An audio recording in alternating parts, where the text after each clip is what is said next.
అన్న పేరు మీద ప్రసిద్ధమైనటువంటి మహాకవి మహాపండితుడు సుప్రభాతంలో పేర్కొంటాడు.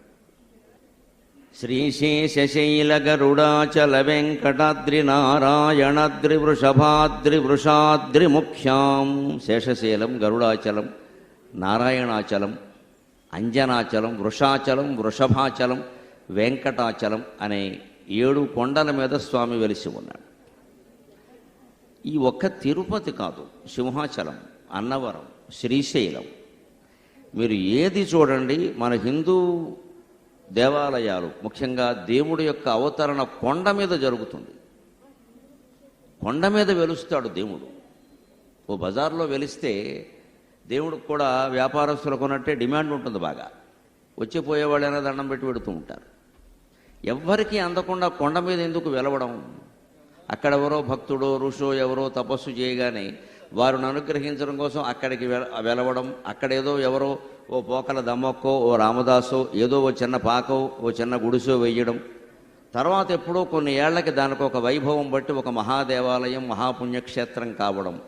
ఇది హిందూ సంస్కృతిలో ఎందుకు ఉంటుంది? భగవంతుడు ఈ లీలా విలాసాన్ని ఎందుకు ప్రదర్శిస్తాడు? దీనికి మన ఉపనిషత్తులు చెబుతున్న ఒక రహస్యం ఉంది. అణోరణీయాన్ మహతో మహీయాన్ నిహితో గుహాయాం ఆత్మా గుహాయాం నిహితోస్య జంతో. అణోరణీయాన్ మహతో మహీయాన్ ఆత్మా గుహాయాం నిహితోస్య జంతో.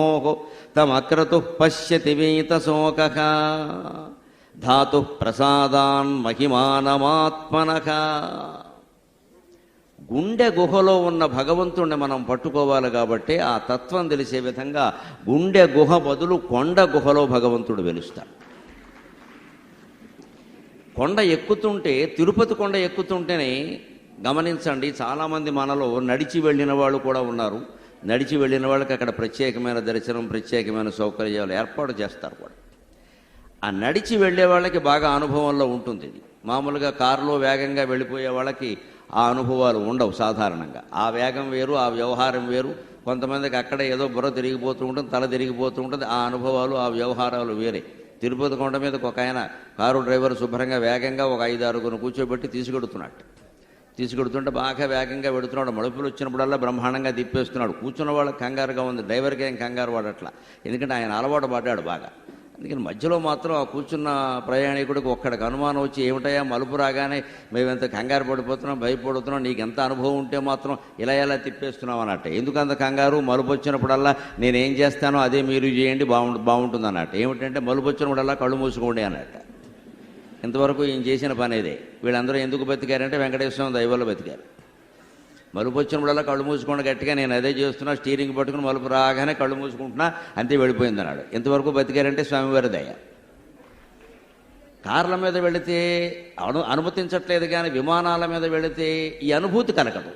నడిచి వెళుతుంటే కలిగే గొప్ప అనుభూతి ఏమిటంటే, మనం గమనించుకోగలిగితే కింద బయలుదేరినప్పుడు మన బంధువులు మిత్రులు ఇంకెవరో ఉంటారు అక్కడ. వారందరూ ఏదో వీడ్కోలు చెబుతూ ఉంటారు, జాగ్రత్త అని. సరే, లేకపోయినా మామూలుగా మన దాన్ని మనం మెట్టుపెట్టుకి నమస్కారం చేసుకుంటూ వెళ్ళినప్పటికీ కింద చాలా దుకాణాలు ఉంటాయి, చిన్న పెద్ద పెద్ద చెట్లు ఉంటాయి, రహదారులు ఉంటాయి, రకరకాల జనం వెడుతూ ఉంటారు, వస్తూ ఉంటారు, ఏవో అరుపులు కేకలు రకరకాల నాదస్వరాలు వినపడుతూ ఉంటాయి. ఇవన్నీ మనకు కనపడుతూ ఉంటాయి, వినపడుతూ ఉంటాయి. కానీ ఒక 20-30 అడుగులు పైకి ఎక్కగానే ఒక్కసారి వెనక్కి తిరిగి చూస్తే ఇవన్నీ కొంచెం తగ్గుతాయి. ఇదివరకు వినిపించేంత గట్టిగా నాదం వినపడదు, దాని స్వరం తగ్గుతుంది. ఇదివరకు కనిపించినంత పెద్దగా చెట్లు కనపడవు, అవన్నీ చిన్న మొక్కల్లా కనపడతాయి. ఇదివరకు కనిపించినట్టుగా దుకాణాలు కనపడవు, అవన్నీ చిన్న అగ్గిపెట్టెలా ఉంటాయి. ఇంకొంచెం 100 అడుగులు ముందుకెళ్ళి ఆ పైనుంచి చూసామనుకోండి, రహదారులన్నీ దారం పోగుల్లా ఉంటాయి, దుకాణాలన్నీ అగ్గిపెట్టెలో 6వ వంతుకు తగ్గిపోతాయి. మనుషులందరూ ఊరికే చిత్రకారుడు వేసిన చిన్న చీమల బొమ్మల్లా కనపడతారు. అన్నీ తగ్గిపోతాయి, సూక్ష్మమైపోతాయి. చివరికి స్వామివారి దగ్గరికి చేరుతున్నప్పుడు కనుక కొండ పైకి ఎక్కాక ఇక కాసేపట్లో స్వామి దర్శనం అవుతుంది అనగా కిందకి చూస్తే అసలు కింద ప్రపంచమేమీ కనపడదు, పూర్తిగా సూక్ష్మం అయిపోతుంది. అంటే భగవంతుడికి మనం చేరువవుతున్న కొద్దీ లౌకిక విషయాలు చాలా చిన్నవై పీలికలై పిపీలికాలైపోతాయి. అది భగవద్ అనుభూతి. అది భగవద్ అనుభూతి అంటే నిజంగా మనం ఒక నాట్యం ద్వారా, కావ్యం ద్వారా, సంగీతం ద్వారా, దేని ద్వారానైనా భగవద్ అనుభూతిని పొందాము అంటే ఇక్కడి నుంచి ఇంటికి వెళుతున్నాము అంటే ఇంటి దగ్గర విషయాలు, లౌకిక విషయాలు, పిల్లల పెళ్ళిళ్ళు, చదువులు, అప్పులు, సప్పులు ఇవన్నీ చాలా సూక్ష్మంగా పనికిరాని విషయాల కింద కనపడాలి. మళ్ళీ ఈ నాట్యం చూడగానే పిల్లాడికి పెళ్ళి అవుతుంది, నాట్యం చూడగానే కోడలు నీళ్ళు వేసుకుంటుంది, నాట్యానికి ఈ వ్యవహారాలకు ఏమీ సంబంధం లేదు. దీనికి పుణ్యాలు వెనకాలన్నీ ఆపాదించకూడదు. అలా ఆపాదించడం వల్లే ఆధ్యాత్మిక వ్యవస్థ దెబ్బతింటుంది పూర్తిగా. గుళ్ళోకి వెళ్ళేది కోరికలు తీరడానికి కాదు, కోరికలు తగ్గించుకోవడానికి గుళ్ళోకి వెళ్ళాలి. మనం గుళ్ళోకి వెళ్ళామంటే కోరికలు తగ్గిపోవాలి. ఒకసారి గుళ్ళోకి వెళ్ళామంటే ఒక కోరిక వదిలేయాలి. 100 కోరికల కాగితం మీద రాసుకుని గుడిలోకి వెళ్ళడం ప్రారంభించిన తర్వాత 100 రోజులు కాగానే 100 కోరికలు తగ్గిపోతే ఆయన అన్నమాచార్య, ఆయన త్యాగరాజు కింద లెక్క. మళ్ళీ గుళ్ళోకి వెళ్ళి కోరికలు తీరాయని బయటికి వెళ్ళి ప్రచారం చేస్తే వ్యాపార సంస్థకి గుడికి తేడా లేకుండా పోతుంది. నీ కోరిక తీరడం కోసం దేవుడు అక్కడ వెలవలేదు. నీ కోరిక అంత ముఖ్యమైంది కాదు. ఆ కోరికలు తగ్గించుకోవాలి. జీవితమే చాలా చిన్నదిగా, అల్పంగా, అల్పాతి అల్పంగా, కొండ పైకి ఎక్కిన తర్వాత కిందికి చూస్తే కింద ఉండే పట్టణం కానీ అందులో ఉండే జనులు కానీ మొత్తం అందరూ ఎలా అల్పంగా, చాలా అల్పంగా, దారపోగుల్లాగా, చిన్న చిన్న కీటకాల్లాగా కనపడతారు. నీ జీవితము, అందులో సమస్యలు మొత్తం అన్నీ అలా చిన్నవిగా, అల్పంగా నీకు కనబడగలిగితే వెంకటేశ్వర స్వామి దర్శనానుభూతి నీకు కలిగినట్టు లెక్క. అందుకోసం భగవంతుడు కొండ మీద వెలుస్తాడు. ఒక హిందూ ధర్మంలోనే ఉంటుంది ఇది ప్రత్యేకంగా. సింహాచలం కానీ, అన్నవరం కానీ, శ్రీశైలం కానీ ఏదైనా సరే కొండల మీద ఎందుకు అంటే ఎంత శ్రమ పడుతున్నావో నా దర్శనం కోసం, నానా యాతన పడుస్తున్నావో, మోకాళ్ళు పట్టేసినా సరే నడిచొస్తానని మొక్కుకున్నావు కదా అని యాతన పడి వస్తున్నావు. ఇంకా 4 మెట్లే, ఇంకా 4 మెట్లే, ఇంకా 4 మెట్లే అని ఇంత యాతన పడుతున్నావు కదా. కొండ గుహలో ఉన్న నన్ను చూడడానికి ఇంత యాతన పడుతున్నావే, గుండె గుహలో ఉన్న నన్ను చూడడానికి ఏం ప్రయత్నం చేయమేమిటయా, ఇంట్లో కూర్చుంటావు. నీ గుండె గుహలో కూడా ఉన్నది నేనే. ఈ కొండ ఎక్కిన కొద్దీ సూక్ష్మంగా అన్ని విషయాలు కనబడనట్టే గుండెలోకి చూడడం మనం మొదలు పెడితే ఆత్మ గుహాయాం నిహితోస్య జంతోహో, ఆత్మరూపంలో భగవంతుడు అస్య జంతోహ గుహాయాం నిహితః, ఈ మనిషి గుండె గుహలో కూడా ఉన్నాడా ఆయన అన్నాడు. ఎప్పుడు కనపడతాడయా? పక్కన చెప్పారు ఉపనిషత్తులో, కఠోపనిషత్తులో, తమ అక్రతు పశ్యతి విహిత శోకః. అక్రతు అంటే ఏ కోరికలు లేనివాడు అని అర్థం. వేదంలో చెప్పిన ప్రకారం కోరికలు తగ్గిన కొద్దీ భగవద్ అనుభూతి మనకు కలుగుతూ ఉంటుంది. అందుకని భగవద్ అనుభూతి అంటే కోరికలు తగ్గించుకోవడం, ఇంకా కోరికలు తీరాలి అని భగవంతుడిని ఊరికే కోరడం కాదు. అందుకే స్వామివారు మనల్ని రక్షించడానికి సిద్ధంగా ఉండి వెంకటేశ్వర అవతారంలో మాత్రమే నిలబడి ఉంటాడు స్వామి. రామావతారంలో, కృష్ణావతారంలో, శివుడు యొక్క అవతారంలో, కుమారస్వామిగా, గణపతిగా, ఇలాంటి అవతారాలు మీరు గమనించండి. కొందరు దేవతలు ఎప్పుడూ కూర్చునే ఉంటారు. శ్రీమన్నారాయణమూర్తి కూడా క్షీరసాగరంలో ఎప్పుడూ శయనించి ఉంటాడు. అనంత పద్మనాభస్వామి కూడా శయనించి ఉంటాడు. రాముడు కూర్చునే ఉంటాడు, నిలబడి ఉంటాడు. శివుడు లింగాకారంలో ఉంటాడు, నాట్యం చేస్తూ ఉంటాడు, లేదా తపోభంగిమలో కూర్చుని ఉంటాడు. శ్రీ వెంకటేశ్వర స్వామి ఒక్కడు మాత్రమే 24 గంటలు, వారానికి 7 రోజులు, సంవత్సరానికి 365 రోజులు నిలబడి శంఖచక్రాలు ధరించి ఉంటాడు. కారణం ఏమిటయా? తిరుపతిలో నేను ఒకసారి బ్రహ్మోత్సవాల సందర్భంగా మహానుభావుడు అక్కడ అప్పటి శాసనసభ్యులుగా ఉన్న కరుణాకర్ రెడ్డి గారు సాహితీ బ్రహ్మోత్సవాలు అని జరిపిస్తే అక్కడ అవధానం చేశా. ఆ అవధానంలో ఒక సమస్యగా ఇచ్చారు నాకు. ఇది ఏమిటండి, స్వామివారి యొక్క లీలలు అర్థం కాకుండా ఉంటాయి అని ఒక్కసారి ఆ స్వామివారి యొక్క లీలల్ని చెప్పండి ఇచ్చేయించి, నీవే మాకొక మార్గదర్శివి సుమా నీ లీలలిట్లుండునా, నీవే మాకొక మార్గదర్శివి సుమా నీ లీలలిట్లుండునా అని ఒక పృచ్ఛకుడు సమస్య ఇస్తే నాకు ఒక్కసారి స్వామివారి యొక్క లీల మనస్సులో ఆయన దయ వల్ల విచిత్రంగా తోచింది. నిజమే, వెంకటేశ్వర స్వామికి ఉన్నంత డబ్బు ఎవరికీ లేదు కదా. వెంకటేశ్వర స్వామి దగ్గర ఉన్న వజ్రాలు, బంగారపు ఆభరణాలు ఎవరి దగ్గర లేవు కదా. వెంకటేశ్వర స్వామికి ఉన్నటువంటి వైభవం మరి ఏ దేవుడికి లేదు కదా.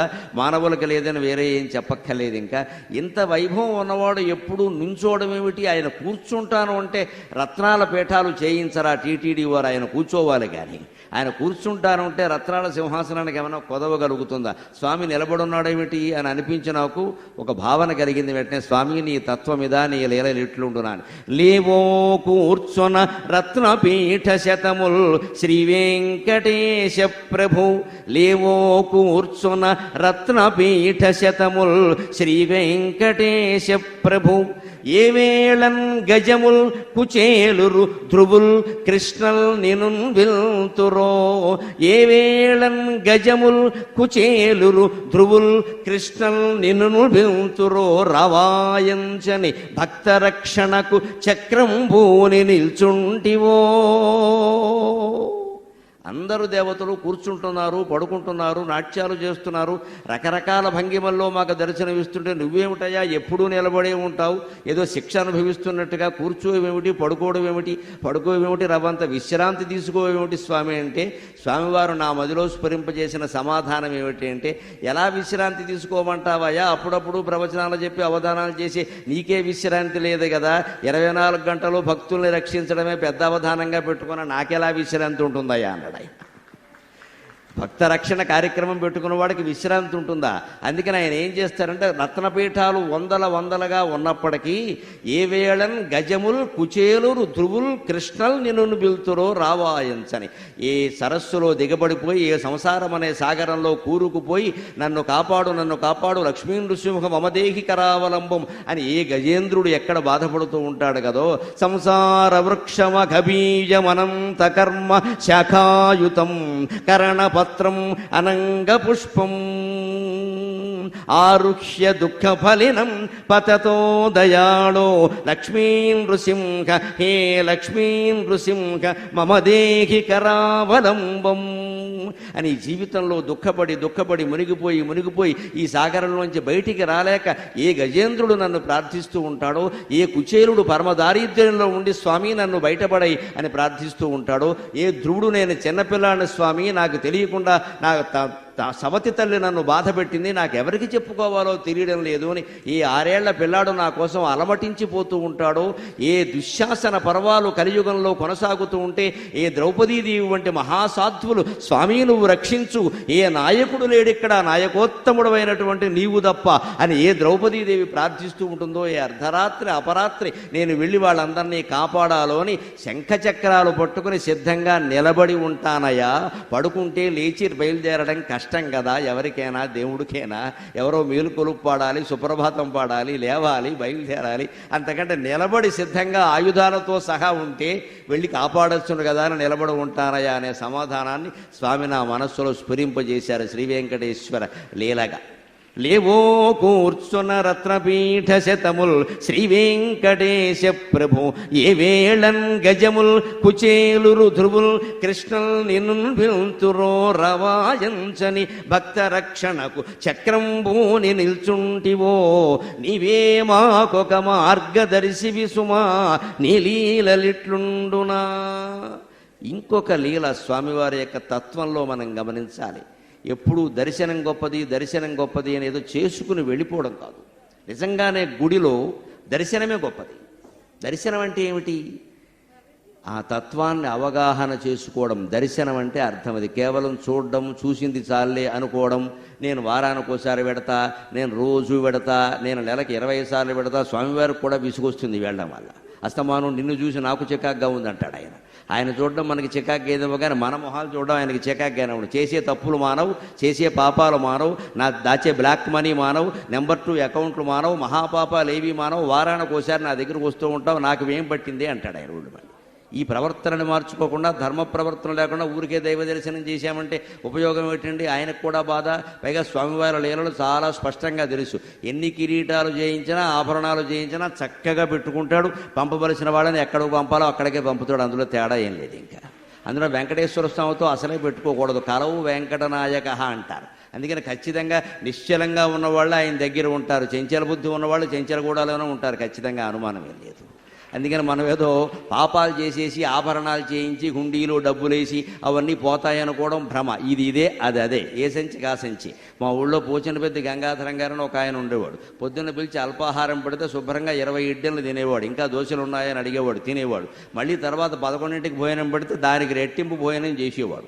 మాకు అమ్మగారు సంతృప్తిగా పెట్టేది. అలాంటి వాళ్ళకి పెట్టడం ఆనందంగా భావించేవారు. తిండి పుష్టి ఉన్నవాడు అని ఆయన్నే పిలిచి పెట్టేవారు. నేను ఒకసారి ఆయన అడిగా, మావయ్య గారు నాకు ఆశ్చర్యంగా ఉందండి, ఈ అల్పాహారం లాగించారు, గంట కాకుండా భోజనం లాగించారు. ఏమిటి రహస్యం అంటే ఏ సంచికి ఆ సంచి అన్నాడు ఆయన లెక్క. లోపల టిఫిన్ సంచి వేరుగా ఉంటుంది, భోజనం సంచి వేరుగా ఉంటుంది రా అబ్బాయి అన్నాడు. అలాగ భగవంతుడు కూడా పాపానికి శిక్ష వేసే సంచి వేరుగా ఉంటుంది, కానుకలు స్వీకరించే సంచి వేరుగా ఉంటుంది. అది మనం గ్రహించాలి. వెంకటేశ్వర స్వామి విషయంలో లోకుగా తీసుకోవడానికి వెళ్ళేది ఏ దైవావతారమైనా అంతే వెంకటేశ్వర స్వామి. మరి దానికి నీ ధర్మ నిర్వహణే నాకు ముఖ్యం. నువ్వు ఇచ్చే కానుకల కంటే, కట్నాల కంటే, నువ్వు నా గురించి చేసే ప్రచారం కంటే, నన్నేదో కాకాబట్టే ప్రయత్నం కంటే నీ ధర్మ నిర్వహణే నాకు ముఖ్యం అనడానికి స్వామివారి యొక్క గడ్డం మీద ఉండే తెల్లటి మచ్చ ఉదాహరణ. ఇప్పటికీ దాని మీద వెన్న పూస్తూనే ఉంటారు. ఎక్కడ వెంకటేశ్వర స్వామి విగ్రహం ఉన్నా విగ్రహం అంతా నల్లగా ఉంటుంది. స్వామి నీలమేఘశ్యాముడు కాబట్టి ఇక్కడ మాత్రం తెల్లగా ఉంటుంది. ఇక్కడ ఇప్పటికీ వెన్న పూస్తూనే ఉంటారు. ఏదో గాయానికి మచ్చబడినా సరే వెన్న పూస్తూనే ఉంటారు. కారణం, ఆ మచ్చ ఎందుకు అలా ధరించాడు? ఆయన తలుచుకుంటే ఆ మచ్చ పోగొట్టుకోలేడు. ఆ లోకంలో అందరికీ మచ్చలు పోగొట్టేటువంటి మహానుభావుడు, స్వచ్ఛమైనటువంటి నిర్మలమైన జీవితాన్ని మనకిచ్చేటువంటి మహానుభావుడు ఆయన గడ్డం మీద ఉన్న చిన్న మచ్చను పోగొట్టుకోలేడా? అది అందరికీ ప్రదర్శించాలా? ఆయన ఉద్దేశం ఏమిటి? ఆ మచ్చ ఎందుకు వచ్చిందండి? ఆలోచించండి. వెంకటేశ్వర స్వామి కథలో ఆయన స్వామివారు వైకుంఠం నుంచి లక్ష్మీదేవికి వెతుక్కుంటూ కొల్హాపురంలో ఉన్న లక్ష్మీదేవిని వెతుక్కుంటూ కిందకి వచ్చినప్పుడు, శ్రీనివాసుడుగా అవతరించినప్పుడు పాలు లేక ఒక పుట్టలో దాక్కున్నాడు ఆయన. గోవు ఆయన్ని చూసి చేపింది, పాలిచ్చింది. 14 లోకాలు చేపి స్వామిని పోషించాలని ఉత్సాహపడతాయి. ఎందుకంటే స్వామి 14 లోకాలని పోషించాడు. ఆ రుణం తీర్చుకోవాలి కదా. 14 లోకాలు తల్లులుగా మారి స్వామికి పాలిస్తాయి. అందుకని ఒక గోవు చేపడంలో ఆశ్చర్యం ఏం లేదు. ఆ గోవుకి పాలు చేపే తన దూడ పిలిచినట్టే అనిపించింది. భగవంతుడు పిలిస్తే అలాగే ఉంటుంది. వెంటనే ఆయన ఉన్న పుట్ట దగ్గరికి వచ్చింది. ఆ పుట్ట రంధ్రాల్లోంచి పాలధారలను స్రవింపజేసింది. స్వామివారు హాయిగా సేవించారు. కానీ అక్కడ ధర్మానికి సంబంధించి ఒక సంక్షోభం వచ్చింది. గోవు సహజంగా జంతువులాగే తన సహజ ప్రేరణ ప్రకారం ప్రవర్తించింది. స్వామి కూడా మానవలోకానికి వచ్చాడు కాబట్టి ఆకలి వేసి ఆ ఆకలితోనే ఆయన పాలు ఆశించాడు. ఆయన ఏమీ తప్పు చేశాడు అనడానికి వీల్లేదు. కానీ గోవు స్వామికి పాలివ్వడం గొల్లవాడు చూశాడు. గొల్లవాడికి వెంటనే తన కర్తవ్యం గుర్తొచ్చింది. ఇది ఎవరికో పాలిచ్చేస్తుంది, ఇక్కడ పుట్టలో పారబోస్తోంది. పైగా వృధాగా ఎవరికి ఇస్తుందో అతనికి తెలియదు, గ్రహించే అవకాశం లేదు. పుట్టలో పారబోసేస్తోంది. ఈ యజమాను నన్ను ఇక్కడ కాపలా పెట్టింది ఎందుకు? ఈ గోవుకి బాగా గడ్డి తినిపించి బలవర్ధక పోషకాహారాలన్నీ తినిపించి ఇంటికి తీసుకొస్తే అదేదో కాస్త పాలిస్తుంది కదా, అందుకోసం కదా నాకు జీతం ఇచ్చేదైనా. అందుకని నా ధర్మం నేను ఇప్పుడు ఏం చేయాలి? ఇది ఎవరికో అడ్డమైన వాళ్ళకి పాలిస్తుంటే నేను చూస్తూ కూర్చుంటే నేనెందుకు ఇక్కడ కాపలా వాడి కింద? అందుకని వెంటనే ఓ దెబ్బ కొట్టాడు. అంటే గొల్లవాడు తన ధర్మాన్ని తాను చేశాడు. ఆయన ఏమి గోవుని హింసించలేదు. తన ధర్మాన్ని తాను చేశాడు. మంచి మనిషికో మాట, మంచి గొడ్డుకో దెబ్బ అన్నారు. అందుకని గోవుని దెబ్బ కొట్టాడు. ఆయన తప్పు చేశాడని మన వల్లేం. ఆశ్చర్యకరంగా గోవు భయపడిందో బాపడిందో కానీ పక్కకి తప్పుకుంది స్వామివారి లీల వల్ల. ఆ దెబ్బ స్వామివారి గడ్డం మీద పడింది. ఇప్పటికీ ఆ గడ్డం మీద మచ్చ గొల్లవాడు కొట్టిన దెబ్బ. గొల్లవాడు ఏ ఆయుధంతో కొట్టాడో కూడా ఇప్పటికీ మీరు తిరుపతి ఆనంద నిలయానికి వెడుతుంటే అక్కడ పెట్టి ప్రత్యేకంగా గొల్లవాడు వాడినటువంటి ఆయుధం ఇదే అన్నట్టుగా, కొట్టిన దెబ్బకు ఆయుధం ఇదే అన్నట్టుగా పెట్టారు ప్రత్యేకంగా. ఎందుకు స్వామివారు ఆ మచ్చను ఎప్పటికీ భరిస్తున్నాడంటే, బాబు జరిగిన ఘట్టాన్ని అర్థం చేసుకోండి. ఆ దెబ్బ గొప్పది, ఆ గుణపం గొప్పది, ఆ కర్ర గొప్పది, ఆ గడ్డం గొప్పది అని వ్యాఖ్యానాలు చేయడం కాదయ్యా. ఆవు తన సహజమైన పరిస్థితిలో ప్రవర్తించింది. ఆవు ఏం తప్పు చేయాలి. గొల్లవాడు తన ధర్మాన్ని తాను నిర్వర్తించాడు. నేను ఆకలి వేసి ఆవును ప్రోత్సహించడం వల్ల ఆవు నాకు చేపి పాలు ఇచ్చింది. ఇందులో నిజానికి శిక్ష ఎవరికి పడాలి? ఆవుకి పడకూడదు. ఆవు నేను చెప్పిన ప్రకారం చేసింది. గొల్లవాడిని శిక్షించే అవకాశమే లేదు. గొల్లవాడు తన ధర్మాన్ని తాను చేశాడు. మొత్తం మీద పాలు కోరింది నేనే కాబట్టి ఆ దెబ్బ నేను భరించానయ్యా అని చెబుతున్నాడు ఆయన. అంటే మీ ధర్మాన్ని మీరు చేస్తే మీకు ఏదైనా హాని జరిగితే ఆ హానిని నేను అనుభవించడానికి సిద్ధంగా ఉన్నా అని దాని గడ్డం మీద మత్స ద్వారా ప్రపంచానికి తెలియజేస్తున్న మానవతామూర్తి శ్రీ వెంకటేశ్వర స్వామి. మనం ఎంతసేపు ఎలా అనుకుంటామంటే, మన ఊళ్ళో వెంకటేశ్వర స్వామి గుడి ఉంటే అక్కడ వెన్న పూసే అవకాశం మనకు వస్తే బాగుండని 1 కేజీ వెన్న పట్టుకెళ్ళి ఆయనకి విసుకొచ్చేలా మొత్తం పూసేసి లోకమంతా ప్రచారం చేస్తాం. ఇక్కడ నేను వెన్న పూసా నీకు సున్నం పూసేస్తాడు ఖాయం. అక్కడ ఉద్యోగంలో బాధ్యతల్లో మనం లంచాలు తీసుకుని మన పనులు మనం సక్రమంగా చేయకుండా, ఉద్యోగాలు ఎగ్గొట్టి మనం రకరకాల యాత్రలు చేసుకుంటూ కూర్చుని మన పనులు మనం సక్రమంగా చేయకుండా, కుటుంబ బాధ్యతలు దీక్షల పేరు మీద కుటుంబ బాధ్యతలు కూడా ఎగ్గొట్టేసేసి పెళ్ళాన్ని ఎత్తి మీద మొత్తం సంసారం అంతా తోసేసి నేను 10 సార్లు కొండకెళ్ళా 20 సార్లు కొండకెళ్ళా అని గొప్పలు చెబితే వెన్న పూయడం కాదు, స్వామి సొన్నం పూసేయడం ఖాయం. నీ కుటుంబ బాధ్యతలు, నీ ఉద్యోగ బాధ్యతలు, భారతదేశం పట్ల ఒక వ్యక్తిగా నీ బాధ్యతలు సక్రమంగా నిర్వర్తించడమే స్వామి యొక్క దీక్ష స్వామి యొక్క సేవ. మనం ప్రభుత్వాన్ని కట్టవలసిన పన్నులు ఎగ్గొట్టినా, ప్రభుత్వం పెట్టినటువంటి నిబంధనలకు వ్యతిరేకంగా మనం ప్రవర్తించినా దేశానికి కాదు దైవానికి వ్యతిరేకంగా ప్రవర్తించినట్టు లెక్క. దేశానికి దైవానికి తేడా లేదు. భారతీయ ధర్మం అంటే దేశానికి దైవానికి తేడా లేదు. మనకి 3,00,00,000 దేవతల కంటే గొప్ప దేవత ఎవరు అంటే భారత్ మాతాకి జై. భారత మాత మనకి 3,00,00,000 దేవతల కంటే గొప్ప దేవత. అందుకే దేవుడు ఇక్కడ అవతరిస్తాడు. 10 సార్లు కాదు, 100 సార్లైనా ఇక్కడే అవతరిస్తాడు. ఎందుకంటే ఇది కర్మభూమి. దేవతలు సైతం ఇక్కడ మానవులుగా జన్మించి ఇక్కడ మళ్ళీ ఇక్కడి నుంచి మోక్షం పొందవలసిందే. దేవతల వరకు స్వర్గం నుంచి మోక్షం వచ్చినట్టుగా 18 పురాణాల్లో ఏ పురాణంలోనూ లేదు. రాక్షసులకు మోక్షం సమస్య లేదు. రాక్షసులైనా సరే ఎంతో కొంత పుణ్యం చేసి భూమి మీద జన్మించాలి. దేవతలైనా సరే ఏదో ఒక రకంగా శాపగ్రస్తులైనా సరే భూమి మీద జన్మించాలి. అంతిమంగా భూమి ద్వారానే మోక్షం పొందాలి. ఆ భూమిలో కూడా నాభిస్థానంలో, మనిషికి గరిమనాభిలాగా నాభిస్థానంలో ఉన్న భారతదేశమే కర్మభూమి ఖచ్చితంగా మొత్తం ప్రపంచం మీద. ఇక్కడ జన్మిస్తేనే జీవి మోక్షం పొందగలుగుతాడు ఖచ్చితంగా. ఎందుకంటే కర్మల ద్వారా, యజ్ఞయాగాదుల ద్వారా, ఉపాసనల ద్వారా, దీక్షల ద్వారా, చివరికి వ్రతాలు నోముల ద్వారా కూడా మోక్ష మార్గాన్ని చూపిస్తున్నటువంటి ఏకైక ధర్మం హిందూ ధర్మం. ఏకైక జాతి భారత జాతి. అది మనం గుర్తుపెట్టుకుని మన ఉద్యోగ జీవితంలో కానీ మన సంసార జీవితంలో కానీ ఎక్కడ మచ్చ లేకుండా చూసుకుంటే స్వామివారి యొక్క గడ్డం మీద మచ్చకి వెన్న కాదు అమృతం పూసినటువంటి పుణ్యం అంతా మనకు వస్తుంది ఖచ్చితంగా. ఇంకొక మాట మనం ప్రధానంగా చెప్పుకోవాలి. వెంకటేశ్వర స్వామికి ఎంత వైభవం ఉన్నా సరే ఆయన ఆత్మీయతకి ఇచ్చినటువంటి ప్రాధాన్యం ఆర్భాటానికి ఇవ్వడు. ఆత్మీయత అంటే ఏమిటి? ఒక కుమ్మరివాడు వెంకటేశ్వర స్వామిని పూజ చేయాలనే ఉద్దేశంతో ఆయన వృత్తి ద్వారానే పూజించడం ధర్మం కాబట్టి మట్టితోనే వెంకటేశ్వర స్వామి విగ్రహం చేశాడు. మట్టితోనే వెంకటేశ్వర స్వామికి పువ్వుల దండ ఏర్పాటు చేశాడు. మట్టితోనే ఆభరణాలు పెట్టాడు. చివరికి ఆయనకు అనుమానం ఎక్కడొచ్చిందంటే అన్నీ మట్టితోనే చేశాక, మట్టితో ఒక కుండతో ఓ పాత్ర కూడా తయారు చేశాక నైవేద్యం పెట్టాల్సి వచ్చింది. మట్టితో విగ్రహం చేశాం, మట్టితో వస్త్రాలు కట్టాం, మట్టితో ఆభరణాలు పెట్టాం, మట్టితో పూలదండలు వేశాం, కానీ మట్టిని నైవేద్యంగా పెట్టలేం కదా, మనం అన్నం తింటున్నాం కదా, దేవుడికి మట్టి ఎలా పెడతాం అనిపించి ఈ మట్టి పిడతలో తన ఇంట్లో వండినటువంటి అన్నం పట్టుకొచ్చి పెట్టి నైవేద్యంగా పెట్టాడు. పరమ ఔచిత్యంగా తినవలసిన పదార్థం కదా. అందుకని మట్టితో చేసిన బొమ్మైనా అన్నమే తింటుంది కానీ మట్టి తినదు కదా, స్వామివారికి అన్నం పెట్టాలి కదా. మనం తన ఇంట్లో వండిన పదార్థాన్ని అన్నంగా తెచ్చి అక్కడ పెడితే స్వామి మొట్టమొదటగా 7 కొండల మీద వెలిసిన వెంటనే ఆ కుమ్మరివాడు పెట్టినటువంటి కుండ పెంకులో పెట్టిన నైవేద్యాన్ని స్వీకరించాడు. ఇప్పటికి తిరుపతిలో ఎన్ని రకాల నైవేద్యాలు ఎంతమంది పెట్టినా, ఎన్ని రకాల ఆర్భాటాలు ఎంతమంది చేసినా మొట్టమొదట 1 గంటకి స్వామివారికి మహానైవేద్యం రూపంలో పెట్టేది ఏమిటయ్యా అంటే ఆ కుండ పెంకులో పెట్టేటువంటి అన్నమే మొదటి నైవేద్యంగా పెడతారు ఇప్పటికీ ఖచ్చితంగా.